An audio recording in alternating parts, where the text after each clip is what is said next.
ഉപയോഗശൂന്യമായ മരുന്നുകൾ തിരിച്ചെടുത്ത് അവ ശാസ്ത്രീയമായി നശിപ്പിക്കാനുള്ള പദ്ധതി തദ്ദേശ സ്ഥാപനങ്ങളിലൂടെ ശക്തമായി നടപ്പിലാക്കണമെന്ന് Kerala private pharmacist association Kuttiadi Nadapuram area സമ്മേളനം ആവശ്യപ്പെട്ടു.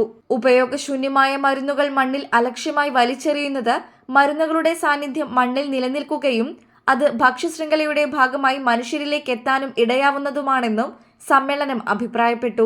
നാദാപുരം MIM ഓഡിറ്റോറിയത്തിൽ നടന്ന സമ്മേളനം EK വിജയൻ MLA ഉദ്ഘാടനം ചെയ്തു. നമ്മുടെ നാട്ടിലെ ആധുനിക ചികിത്സാ സംവിധാനം മോഡേൺ മെഡിസിൻ ശക്തിപ്പെട്ടതിൻ്റെ അടിസ്ഥാനത്തിൽ കേരളത്തിൽ പ്രത്യേകിച്ച് ഏറ്റവും കൂടുതൽ ജനങ്ങൾ ആശ്രയിക്കുന്നതും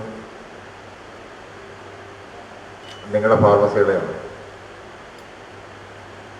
മരുന്ന് കമ്പനികളുടെ വലിയ മത്സരം നടക്കുമ്പോൾ കമ്പനികളുടെ റെപ്രസെൻറ്റേറ്റീവുകൾ വന്ന്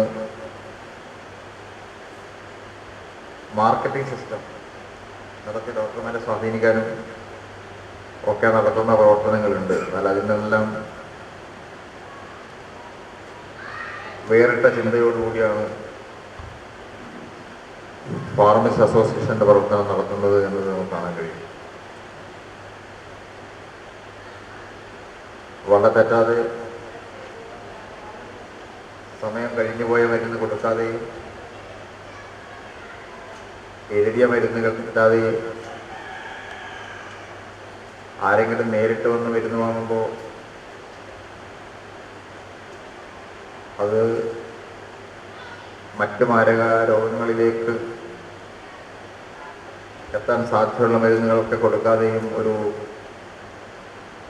സാമൂഹ്യ പ്രതിബദ്ധതയോടെ ജോലി ചെയ്യുന്ന ആളുകളാണ് നമ്മളെ ഈ ഫാർമസിസ്റ്റുകൾ എന്ന് പറയുന്നത്. ഗ്രാമപഞ്ചായത്ത് പ്രസിഡന്റ് VV മുഹമ്മദ് അലി മുഖ്യാതിഥിയായി. നാദാപുരം ഗ്രാമപഞ്ചായത്തിന്റെ പാലിയേറ്റീവ് പ്രവർത്തനങ്ങളിൽ പ്രൈവറ്റ് ഫാർമസി അസോസിയേഷന്റെ നിരവധി തവണ സഹായവും പിന്തുണയും ലഭിച്ചിട്ടുമുണ്ട്. അതിന് ഞാൻ ഈ സമയത്ത് പ്രത്യേകം നന്ദി രേഖപ്പെടുത്തുകയാണ്. കാരണം ഞങ്ങൾ മെഡിസിൻ വിതരണം, സൗജന്യമായിട്ട് മെഡിസിൻ കൊടുക്കുന്ന പദ്ധതി ഗ്രാമപഞ്ചായത്തിൻ്റെ ആസൂത്രണ പദ്ധതിയുടെ ഭാഗമായി നടപ്പിലാക്കുമ്പോൾ ഇംപ്ലിമെൻറ്റിംഗ് ഓഫീസർ, മെഡിക്കൽ ഓഫീസറെ, ഡോക്ടറെ, ഒരു ഗവൺമെൻറ് ആശുപത്രിയിലെ ഡോക്ടറെ സംബന്ധിച്ചിടത്തോളം അത് ഇംപ്ലിമെൻ്റ് ചെയ്യാൻ പറഞ്ഞാൽ തന്നെ ഒരു റിസ്ക്കാണ്. നമ്മൾ നിർബന്ധിച്ചിട്ടാണ് അത് ചെയ്യിക്കുന്നത്. പിന്നെ അവിടുത്തെ ഫാർമസിസ്റ്റിനെ കൊണ്ട് നമ്മൾ ഈ രോഗികളുടെയൊക്കെ ഓരോ ഐറ്റം മരുന്നും പ്രത്യേകം കവറിലാക്കി കൊടുക്കാന്നൊക്കെ പറഞ്ഞാൽ ഇമ്പോസിബിൾ. കാരണം അവിടുത്തെ ഫാർമസിസ്റ്റിന് അവിടെ എടുത്താൽ കൂടുതൽ ജോലി ഉണ്ടാവും. അപ്പോൾ നമ്മൾ പലപ്പോഴും ഡിപ്പെൻഡ് ചെയ്യുന്നത് സജ്ജനെയും ദൈവനൊക്കെ വിളിച്ചിട്ട് നിങ്ങളുടെ പ്രതിനിധികളായിട്ടുള്ള ആളുകൾ 1, 2, 3 ദിവസം വന്നിട്ട് നല്ല രീതിയിൽ ഞങ്ങളുടെ രോഗികളുടെ മരുന്നൊക്കെ പാക്ക് ചെയ്ത് അത് വാർഡ് വൈസായി തിരിച്ച് കൊടുക്കുന്ന രീതിയിലാണ്. അപ്പം അങ്ങനെ ഒരു സേവന സന്നദ്ധമായ ഒരു സംഘടനയാണ് അതിൻ്റെ ഒരു സമ്മേളനത്തിലാണ് എന്നുള്ളത് അങ്ങേയറ്റം അഭിനന്ദനാർഹമായ കാര്യമാണ്, അഭിമാനമുള്ള കാര്യമാണ്. ഏരിയ പ്രസിഡന്റ് സീസ്മിനു അധ്യക്ഷയായി.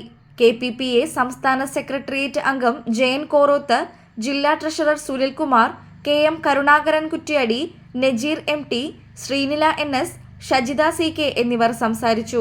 ഏരിയ സെക്രട്ടറി M ഷജിൻ പ്രവർത്തന റിപ്പോർട്ടും ട്രഷറർ സുജിത് കുമാർ P വരവ് ചെലവ് കണക്കും അവതരിപ്പിച്ചു. ഭാരവാഹികളായി Saritha PG, Hafsath CK, Ramya MC, Prajesh Prabhakaran, Shidhin C, Shajitha CK, Priyanka AL എന്നിവരെ തെരഞ്ഞെടുത്തു.